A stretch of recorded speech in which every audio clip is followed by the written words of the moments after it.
하지만 모스크바로 망명가 있던 공산당 지도자 모리스 토레즈는 파리로 돌아온 뒤 하나의 국가, 하나의 군대, 하나의 경찰을 슬로건으로 내세우며 노동자 계급에게 스스로 드골주의자가 될 것을 촉구했다. 공산당이었는데 민족주의자 쪽으로 촉구했다.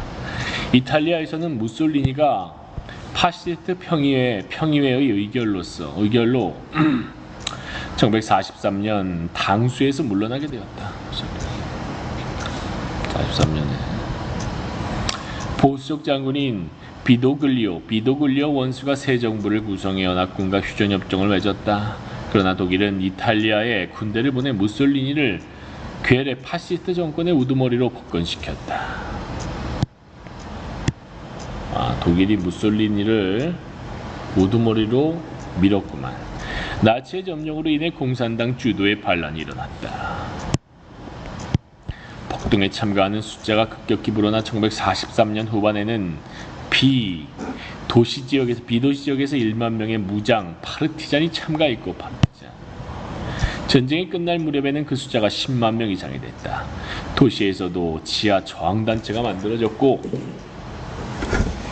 지하 저항단체 파르티잔 레지탕스 수십만의 노동자들이 파업에 들어갔다. 북부 산업도시 세 곳, 제노바, 토리노, 밀라노는 무장 반란을 통해 1945년 해방되었다. 공산당 세력은 5천 명에서 40만 명으로 늘어났다. 하지만 이탈리아 공산당 지도자 팔리로 토글리아티는 망명지 러시아로부터 돌아와 공산당이 바도글리오 정부에 합류할 것이라고 발표했다. 보수 정부에 합류하는 거지. 파르티잔은 무기를 반납해야 했고 노동자들은 일터로 돌아가야 했다. 그리스에서도 나치에 저항하는 게릴라 반란이 급증했다. 1944년 말 독일군이 철수하자 그리스는 공산주의자 중심의 저항 세력 인민해방전선이 사실상 장악하게 됐다. 프랑스와 이탈리아의 공산당은 스탈린의 명령에 복종해 무장을 해제했다. 이탈리아 공산당. 스탈린이 여기서 이미 타락한 스탈린이 타락했는지 몰랐던 거지. 무장. 그리스 공산당도 마찬가지였다. 공산당원들은 질서를 강화하기 위한 최우선적인 국민 의무라고 설명하면서 당원과 지지자들에게 국가연합정부를 지지해달라고 촉구했다. 그러나 처칠은 군주제를 복원하고 좌파를 처치하기 위해 무력을 사용하기도 했다. 역시 처칠. 현지 반란이 일어나는 곳에서는 정복당한 도시에 있는 것처럼 행동하라. 처칠은 현지에 있는 영국 사령관에게 이렇게 지시했다. 현지 반란, 정복당한 도시에 있는 것처럼. 그 결과 영국의 지원을 받은 내전이 시작돼 저항운동의 주역이며 나치로부터 조국 그리스를 해방시켰던 인민해방전선을 무너뜨렸다. 스탈린 역시 서구 지도자들의 결정을 지지했다. 스탈린도 이미 만족하고 있었으니까 그는 처칠에게 그리스에 대한 영국의 정책에 대해 전적으로 지지한다고 말했다. 그리스. 나치 점령 치하의 유럽 국가 대부분이 2차 대전의 마지막 2해 동안 각국의 레지스탕스 조직에 의해 해방되었다. 나치 점령 치하. 레지스탕스 조직에 의해. 나치 권력이 무너져가면서 이들 조직은 작은 지하 조직에서 벗어나 수백만 명의 사람들이 참가하는 대중운동으로 진화해 나갔다. 이들 대부분이 공산주의자들이 주도한 것이었다. 그러나 유럽 사회에서 철저한 혁명적 변화가 일어날 가능성은 처음부터 없었다. 파시스트와 친나치파였던 그 지배계급들이 자국과 식민지에서 권력을 다시 잡았다. 이게 친일파가 잡은 똑같은 거지. 친나치파였던 그 지배계급들이. 서유럽이나 동유럽 할 것 없이 반혁명의 주요 동인은 스탈린주의였다. 반혁명. 그 이유는 동유럽에서는 소비에트 군대가 힘으로 독립적인 정치 세력들을 분쇄했고 서유럽에서는 수백만 노동자들이 모스크바의 명령을 받는 공산당의 리더십을 기대했기 때문이다. 전후 냉전 시대의 비극은 바로 스탈린이 소련의 대빵이 됐다는 거지. 냉전, 세계를 뒤바꾼 버섯구름. 역사학자 맥스 헤이스팅스는 히로시마에 투하된 원자폭탄을 이렇게 묘사했다. 원자폭탄은 전례를 찾아보기 힘든 상처를 낳았다. 기병대 마른 거죽이 벗겨진 채 뻘건 살을 드러낸 채 서 있었고 사람들의 옷조각들이 살갗에 눌려 붙어 있었다. 네이팜당 같네. 얼굴 피부가 벗겨져 내려 덜렁거린 모습을 한 소녀들, 죽음을 눈앞에 둔 사람들, 끔찍하게 타버린 사람들, 의료진의 도움을 받을 희망조차 가질 수 없는 사람들, 수처럼 까맣게 타서 오그라든 시체더미들. 폭탄의 위력은 TNT 12,500개만 먹었다. 지상온도는 4,000도까지 솟았다.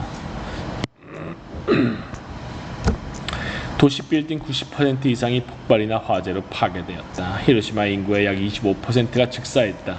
비슷한 수의 사람들이 피폭의 상처로 서서히 죽어갔다.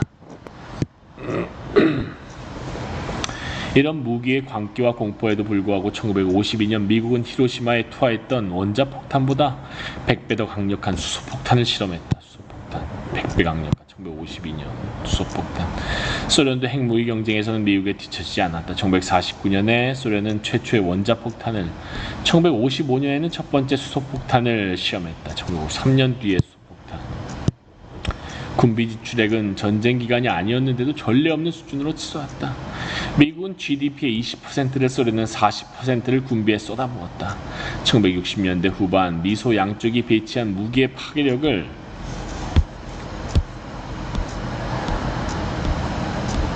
합하면 히로시마 원자폭탄의 100만 배에 가까울 정도였다. 히로시마 원자폭탄 100만 배. 미국과 소련의 지도자들은 인류 문명을 몇 번이라도 파괴할 수 있는 능력을 갖게 되었다. 여기가 아니라 1800년부터 1875년 사이 상업자본주의는 산업자본주의로 탈바꿈했다. 상인자본에서 산업자본으로. 자본가와 국민국가의 경쟁이 자본가와 국민국가 동력이 되어 기하급수적인 성장이 이뤄졌고 동시에 세계화 과정이 진행되기 시작했다. 세계화. 자본주의는 지초부터 세계무역. 이는 경제와 사회구조와 정치체제를 변형시켰다. 하지만 그 과정이 순탄하게 진행된 것은 아니었다. 자본주의적인 발전은 무계획적이고 모순적이었다. 체제가 확장될수록 주기적으로 생겨나는 위기의 규모와 영향력도 커져갔다.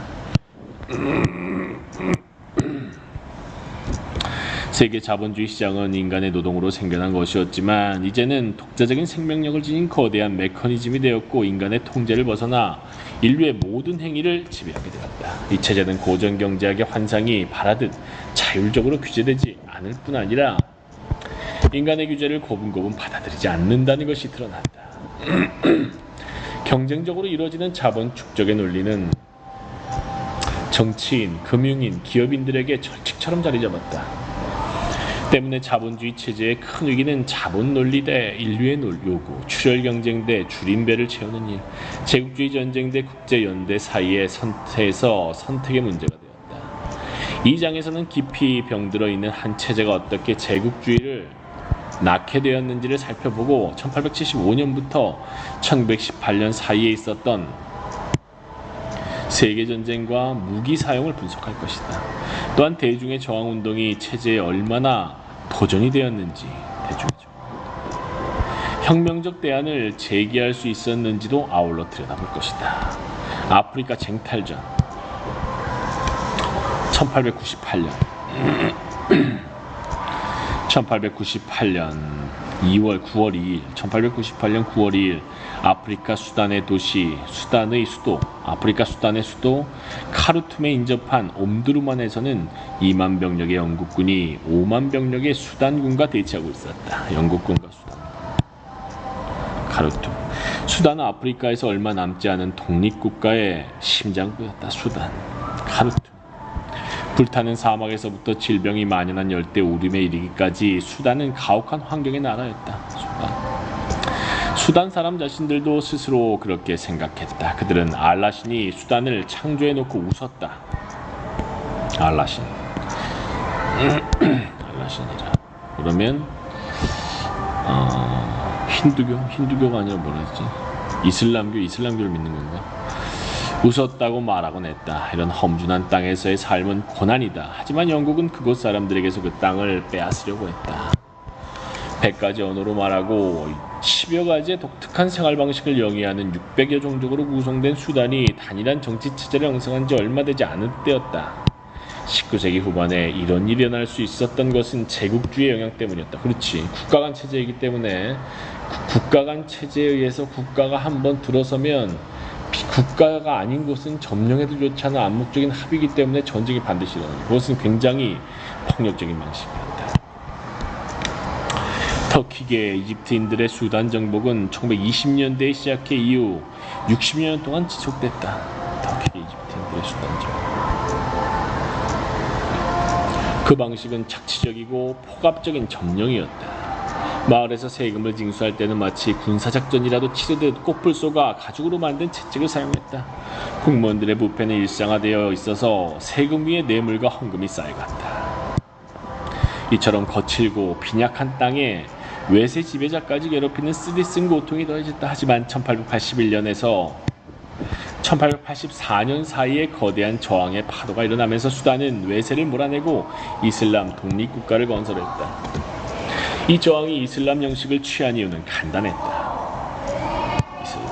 왜냐하면 기독교계 제국주의 세력이 들어와서 그런 건가? 이 저항이 이슬람 형식을 취한 이유는 간단했다. 수단의 다양성과 파편성을 극복할 수 있는 지도력과 활동과 조직 이념의 틀 이게 중요한 거예요. 제공할 수 있었던 것은 종교뿐이었기 때문이다. 그렇지.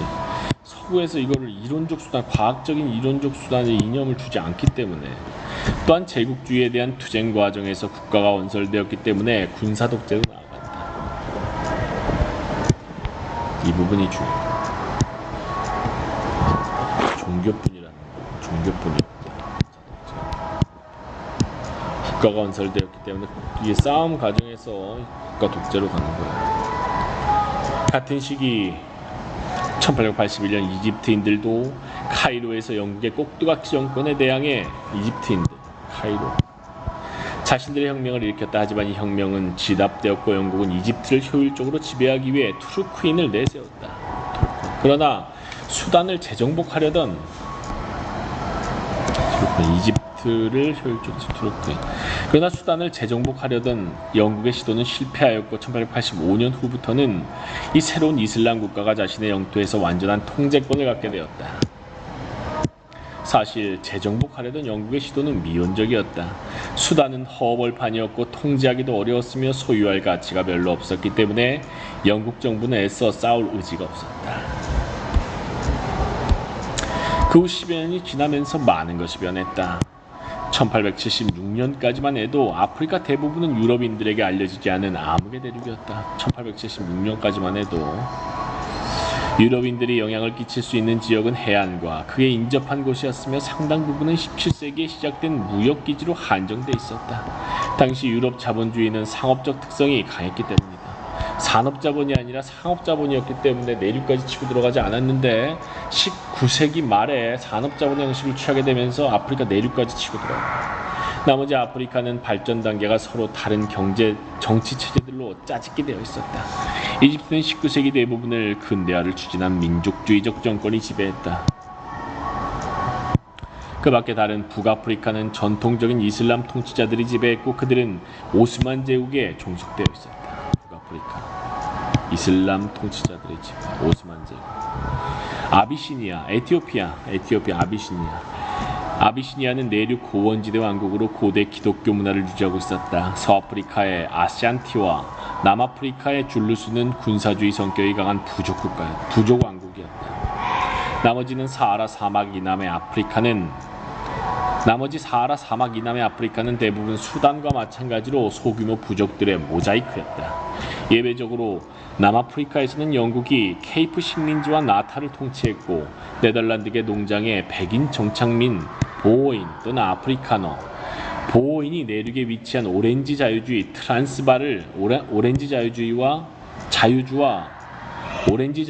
트란스바를 지배했다. 419쪽까지 419.